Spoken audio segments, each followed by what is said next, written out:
2024년 3월 미국 메릴랜드 주 볼티모어에서 예기치 못한 참사가 발생했습니다. 대형 화물선이 항만을 빠져나가던 중 프랜시스 스콧 키 대교의 기둥을 들이받았고 순식간에 수백 미터 길이의 교각이 붕괴되며 바다로 무너져 내렸는데요. 이 충격적인 장면은 전 세계로 퍼져나가며 사람들에게 깊은 인상을 남겼습니다. 그런데 놀라운 사실은 이와 똑같은 사고가 이미 수년 전 애니메이션 속에 그려져 있었다는 건데요. 처음에는 우연처럼 보일 수 있지만 비슷한 사례는 이 하나에 그치지 않았습니다.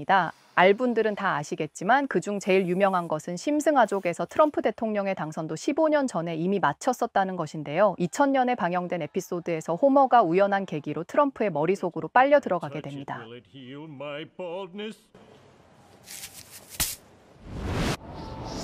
근데 이 장면 보신 것 같지 않나요? 에스컬레이터 위에 트럼프를 그려냈었는데 믿기 어렵게도 이 장면 그대로가 현실에서도 일어났었죠. 그리고 그 속에서 호머는 날아다니며 여러 가지 일들을 겪게 되는데요. 이 에피소드에서 또 하나의 적중한 예언이 있습니다. 바로 날아다니는 호머 사이로 트럼프 2024라는 표지판이 지나가면서 당시 이를 본 심슨 팬들은 별 생각이 없었지만 트럼프가 2024년에 당선이 되었을 때에는 이 에피소드를 기억하는 이들은 경악을 금치 못했는데요. 이 외의 예측은 또 이어집니다. 선거 관련 장면도 빼놓을 수가 없는데요. 호머는 투표소에 도착해 기계식 투표기를 이용하려는데 화면에서는 자신이 선택하지 않은 후보의 이름이 자동으로 선택되는 이상한 현상이 벌어집니다. 호머는 몇 번이고 수정하려 애쓰지만 기계는 계속해서 특정 후보에게 표를 넘겨주었죠. 처음엔 단순 기계 오류처럼 보이지만 그 장면은 불편할 정도로 의심을 자극하는 분위기로 연출돼 있습니다. 그리고 몇 년 뒤 2012년 미국 펜실베이니아주에서 실제로 이와 거의 동일한 일이 벌어집니다. 한 유권자가 오바마에게 표를 주려고 터치했지만 기계는 계속해서 롬니를 선택한 것으로 표시됐고 이 장면이 동영상으로 촬영되어 인터넷에 퍼지면서 큰 파장을 일으켰습니다. 당시에는 기계 오류로 정리되었지만 이미 이 모든 흐름을 심슨이 그려낸 이후였다는 점에서 많은 이들이 섬뜩함을 느꼈었는데요. 그리고 또 하나 2005년에 방영된 에피소드에서 호머는 친구들과 미국을 떠나 여러 나라를 여행하는 여정 중에 유독 캐나다의 강한 매력을 느끼는데요. 이유는 단순하면서도 의외였습니다. 미국에서는 의사의 처방 없이는 절대 구할 수 없는 약들을 캐나다에서는 거리의 약국에서 아무렇지 않게 구할 수 있었기 때문이죠. 이 경험은 호머에게 그야말로 문화적 충격으로 다가옵니다. 미국의 시스템이 과도하게 제한적이라는 인식이 강해진 그는 마을 친구들과 함께 캐나다로 이주하는 것까지 진지하게 고민하는데요. 그들은 위니펙의 거리에서 한 캐나다인을 우연히 만나 대화를 나누게 되는데 여기서 흘러나오는 단어 하나가 시청자들의 귀를 사로잡습니다. 바로 리퍼리노라는 생소한 표현인데요. 실은 이 단어, 마리화나를 뜻하는 은어였습니다. 그가 리페리노를 권하며 친해질 수 있었죠. 그저 웃기기 위한 장면처럼 보였지만 아이러니하게도 캐나다에서 실제로 마리화나가 전면 합법화된 시점은 이 에피소드가 방영된 무려 13년 뒤인 2018년입니다. 그리고 지금 2025년. 우리가 살고 있는 이 시대는 진짜 심승아족이 상상했던 그 미래에 점점 가까워지고 있습니다. 비행자동차, 아기 통역기, 그리고 디지털 아바타와 함께 심지어 로봇들이 인간의 작업을 차지하는 상황까지 벌어지고 있는데요. 심슨 가족의 비욘드 브런더 돔이라는 에피소드 중에 이런 호머 심슨은 무료 선물을 받기 위해 전기차를 시승하고 그 보상으로 멜 깁슨의 신작 영화 시사회 초대권을 받는데요. 멜 깁슨의 시사회에서 관객들은 모두 영화를 칭찬하지만 호머만이 혹평을 남깁니다. 그런 멜 깁슨은 호머의 솔직한 의견에 감명받아 호머를 할리우드로 초대하며 같이 리메이크 영화를 만들려는 에피소드인데요. 하지만 주인공 호머의 장난이 촬영을 방해하며 혼란을 일으켰습니다. 호머의 장난 섞인 제안으로 영화의 결말은 과도하게 폭력적인 장면으로 바뀌며 제작진은 이에 충격을 받게 되는데요. 결국 호머와 멜 깁슨은 수정된 필름을 지키기 위해 스튜디오를 탈출하여 할리우드 거리에서 추격전을 벌이며 에피소드의 끝이 납니다. 호머가 멜 깁슨과 함께 영화를 만들려다가 엉망진창으로 망쳐버리는 이야기. 역시 호머답게 장난치고 사고치다 끝난 코미디처럼 보이시죠? 근데 그 장면 속에는 할리우드 시스템의 위기, 외부 압력, 내부 갈등 같은 걸 다 담고 있는데요. 이 에피소드는 할리우드의 예측 불가능성을 유머러스하게 비꼬며 산업 내부의 갈등, 외부 압력 등 그리고 변화하는 문화에 대한 날카로운 비판을 제시합니다. 더 놀라운 건 2025년이 되어 할리우드는 실제로 큰 혼란에 직면해 있었는데요. 지금 할리우드는 파업, AI 콘텐츠 확산, 전통 영화 구조 붕괴 같은 큰 혼란을 겪고 있죠. 작가와 배우들의 업이 중단되었고 그로 인해 이 산업의 취약성이 드러났습니다. 이렇게 할리우드가 혼란스러워지는 틈을 놓치지 않고 인공지능 스트리밍 플랫폼이 영화 산업을 재편성하여 할리우드의 전통적인 권력에 도전하고 있다는 것인데요. 더군다나 이런 할리우드의 위기를 더한 것은 캘리포니아의 산불이 영화 세트장과 유명 인사들의 집을 파괴함과 동시에 기후변화까지 악화되면서 심슨 에피소드에서 보여준 장면들과 유사한 바로 그 혼란들을 반영하고 있죠. 과연 이게 단순한 우연일까요? 그리고 또 하나 2014년에 반영된 에피소드에서 러시아를 떠올리게 하는 지도자가 이웃 국가를 침공하면서 긴장을 고조시키는 장면이 있는데요.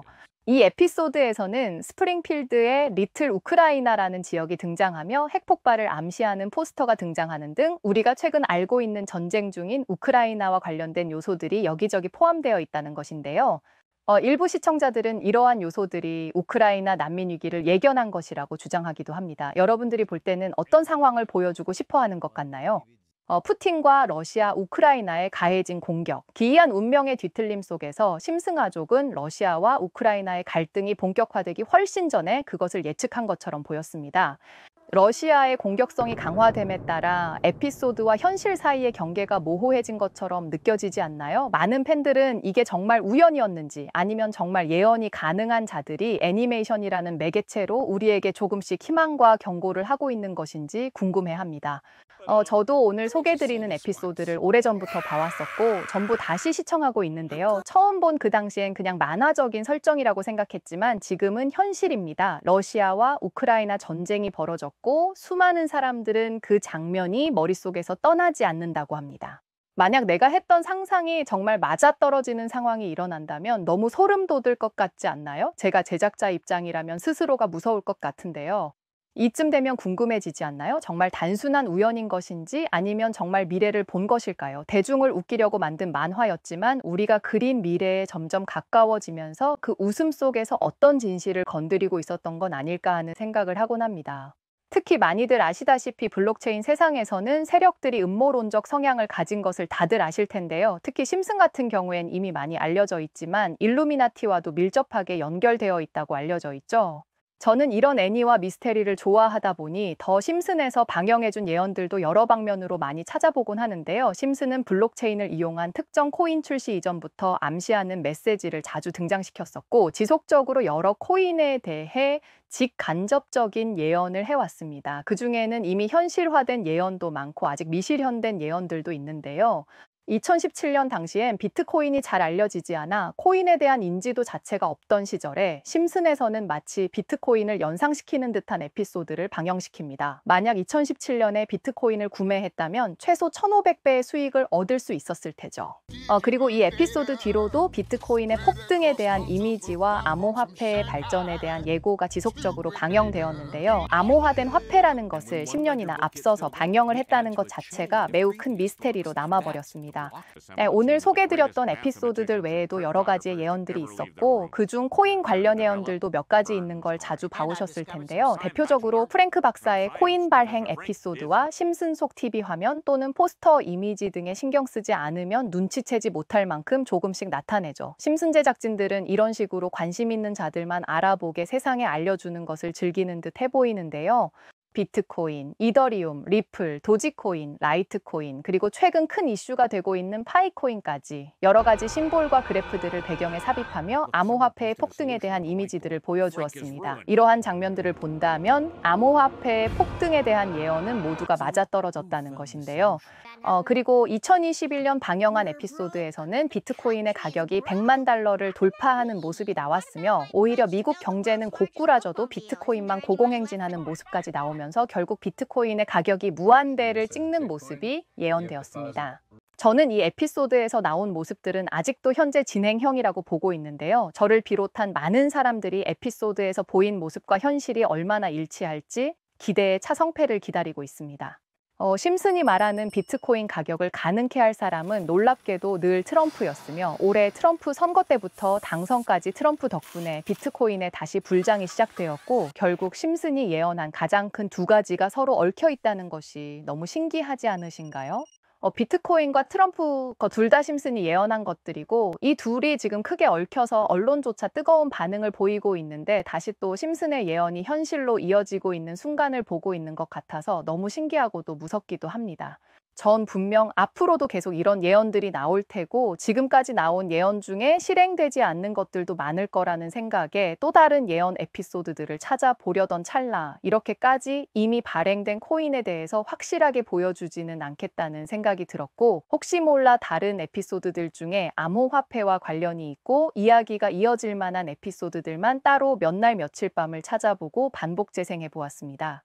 마침내 지금 한때 일루미나티 집단으로 의심된 적이 있던 미국의 어느 유대인 집단으로부터 시작하여 이젠 큰 세력들과 함께 모아가고 있는 어떤 코인을 발견했는데요. 이 코인은 2024년부터 심슨에 나오기 시작했고 이제 막 상장하여 2026년까지 2000% 상승시킬 것이라고 심슨에 예언되었기 때문에 저도 정말 관심을 크게 가지며 좀 더 현실적으로 차트도 분석해보기 시작했습니다. 해당 코인은 국내 거래소에도 상장이 되어 있던 코인이라 분석해보기 쉬웠는데요. 차트를 보면 4월부터 저점에서 갑작스럽게 쏟아지는 물량을 전부 받아내어 다시 안착시켰고 현재는 상승 추세 반열에 올라 있는 그림입니다. 처음엔 어떤 확신보다는 확인이나 해보자는 마음으로 차트 분석을 시작했는데 이 차트의 모습을 보고는 마음이 급해지기 시작했습니다. 제일 큰 이유는 지금까지 정말로 크게 상승했던 코인들에게서 전조 현상으로 많이 보여졌었던 그림이기 때문인데요. 우선 보시면 이건 크레딧 코인의 차트입니다. 크레딧 코인은 작년 11월 당시 560원에서 600% 이상 급등했으며 업비트나 빗썸에서도 거래 대금을 늘려주던 효자 종목이었는데요. 크레딧 코인이 상승하기 전 저점에서부터 윗꼬리 양봉을 만들어가며 꾸준한 매집이 보여지죠. 그렇게 계속 우상향 차트를 보여주다 큰 상승이 나와 주었었습니다. 또 다른 사례의 코인은 헌트 코인입니다. 헌트도 국내 거래소에 상장된 후 5거래일 연속 상승세를 보여주고선 날아갔던 코인인데요. 급등 전 마찬가지로 저점에서부터 매수 물량을 쌓아놓고 매집을 시작하며 또 고공행진하는 그림을 그려줍니다. 이러니 제 마음이 급하지 않을 수 있을까요? 심슨을 통해 찾아볼 수 있었던 이 코인 또한 예리하신 분들은 바로 알아채셨겠지만 앞서 보여준 코인 두 개처럼 바닥부터 저점 물량을 모아서 최근 고개를 들기 시작한 것을 알 수가 있는데요. 근데 그렇다고 제가 그냥 차트만 보고 이건 무조건 올라갈 것이다 라고 생각하는 것은 아니고요. 전 이렇게 개인적으로 코인 매매하면서 남는 시간엔 유튜브 영상도 제작하며 제 생활비를 주섬주섬 하는 사람인지라 이런저런 자료라던가 근거들이 충분하지 않으면 매수하지 않습니다. 그래서 항상 매수 전 대형 자산 운용 기업들의 포트폴리오나 유명 해외 코인 트레이더들의 리스트를 눈여겨보고 있고요. 그런데 블랙록과 그레이스케일도 지금 이 코인이 AI 밈 테마와 관련이 있어서 그런지 실제로 고객들의 자산으로 제가 찾은 이 코인을 매수 중인 것이 포트폴리오로 확인되었는데요. 여러분께도 두 자산운용사의 포트폴리오를 같이 공유해 드리겠습니다. 보시면 블랙록은 5월 초부터, 그레이스케일은 4월 말부터 급하게 매수를 시작한 걸로 보이는데요. 자, 두 자산운용사가 지금까지 매수한 적이 없던 이 특정 코인을 갑자기 저점에서 매수한 이유가 무엇일까요? 그래서 이런 세계적으로 인정받고 있는 자산운용사들은 코인 시장 투자할 때 대충 오를 것 같은 코인이 아닌 고객의 수익률과 자본금을 위해서 매수하다 보니 경쟁사와 코인들이 겹칠 수밖에 없습니다. 네, 그렇다 보니 이렇게 포트폴리오 확인을 통한 매수는 고래가 매수하고 있는 코인을 저희 같은 개미들이 무료로 같이 매수하기 쉬워지는 건데요. 대표적으로 블랙록이 크게 올렸던 코인은 알더웨이 테마의 만트라라는 코인이 있는데 작년에도 제가 이 코인을 우리 구독자 여러분들께 말씀드렸었죠. 자, 그럼 당시 만트라의 상승률이 얼마나 됐었는지 궁금하지 않으세요? 만트라는 무려 10,000% 가까운 상승을 보여줬었는데요. 작년에도 제가 빠르게 포착해서 우리 구독자 여러분께 공유해드렸더니 많은 구독자분들이 소소하게 담으시고 수익 보셔서 이렇게 문자도 왔었고요. 당시와 마찬가지로 저는 지금도 엄청난 기회가 우리 눈앞에 와 있다고 생각합니다. 그때처럼 어쩌면 심슨이라는 애니메이션이 우리에게 정답을 이미 공개했기 때문에 눈치 빠르신 분들은 소액이라도 포트폴리오에 담아두셨을 것 같은데요. 만약 이 코인이 만트라처럼 10,000%에 가까운 상승을 보인다면 소소하게 5,000원을 매수했을 땐 50만 원, 100만 원을 매수하면 무려 1억까지 만들 수 있다는 겁니다. 50만 원 정도면 우리 구독자 여러분들, 가족, 연인분들과 맛있는 소고기 한 판 드셔도 되지 않겠나요? 제가 정말 밤을 새워 찾아본 심슨이 예언한 코인, 우리가 이 코인을 매수하지 않을 이유가 없다고 생각합니다. 하지만 세상에 100%라는 건 없기 때문에 저는 가급적 소액으로 욕심 없이 수익을 챙겨보시는 게 좋을 것 같습니다. 과연 심슨이 예언한 이 코인이 언제 폭등하며 우리에게 수익을 안겨줄지 너무 궁금해지는 날이네요. 그럼 여러분, 저와 함께 심슨이 예언한 바로 이 코인 함께 담아보실 구독자분들은 010-4685-9854 저에게 전화 주세요. 혹시 제가 부재 중이거나 전화하기 어려우시다면 문자로 구독자라고 남겨주시면 확인하는 즉시 소통드리겠습니다. 이렇게 연락 주신다고 해서 저랑 개인적으로 친분을 쌓고 그러실 필요는 없으시고요. 저도 이런 급등, 폭등할 만한 코인들을 찾아보고 저 또한 소액으로 진입하며 그 수익으로 영상 제작이라는 취미 생활을 이어갈 수 있음에 재미를 느끼는 거고, 저로 인해 여러분들도 소소한 수익 얻어 가시고 추후 고맙다는 문자 한 통 오면 그게 참 재미있고 보람찹니다. 예, 사회에 큰 기여를 하지는 못해도 제가 드리는 정보로서 누군가가 행복해진다는 것이 제 삶의 은근 동기부여가 되고 있거든요. 010-4685-9854 문자 남겨주실 때엔 구독자라고 남겨주셔야 제가 확인하고 다시 연락드릴 수 있으니 잊지 마세요.